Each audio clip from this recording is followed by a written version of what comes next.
In Sudan, violence has broken out and diplomats and nationals from multiple countries are trapped. The UK, US, France, and China are all preparing to evacuate their citizens. British and US troops are being positioned in the area in order to help the situation, and the UK embassy in Khartoum is working to compile a list of those who need to evacuate. The fighting has killed over 400 people, injured over 3,500, and it's estimated that between 10,000 and 20,000 people have already had to flee to neighboring Chad. The US has already deployed military personnel to nearby countries to actively be involved in planning, while the UK Foreign Secretary James cleverly has cut short his tour in an effort to coordinate a ceasefire. On this video, we'll take a closer look at the violence happening in Sudan, how countries around the world are responding, and even how you can help those affected in the area.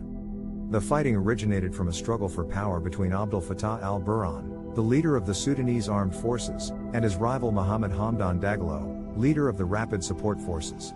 In the crossfire are US, French, Chinese, and British diplomats and citizens. It's unprecedented that multiple foreign countries would coordinate an evacuation, but the seriousness of the violence has caused the nations to intervene. The US has already sent 19,000 of its citizens positions in the area, with military forces positioned in neighboring countries in order to illustrate their involvement. Furthermore, the UK has called back their foreign secretary in an effort to launch high-level diplomacy and work towards a ceasefire. Even the Saudi government has stepped in and are working to move their citizens, as well as those from brotherly countries, out of Sudan. Unfortunately, the fighting has caused 400 deaths and 3,500 injuries so far, as well as displacing an estimated 10,000 to 20,000 people.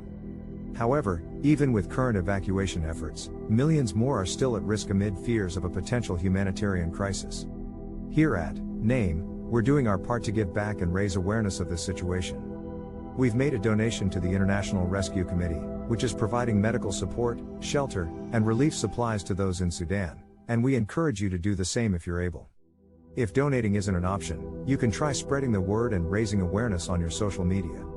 This is a concerning development that we must all be aware of. Our hope is that the countries intervening, like the US and UK, are able to coordinate evacuations for their citizens and find a way to de-escalate the situation. We'll continue to keep you updated, and in the meantime, please consider your own individual ways to help. Thank you.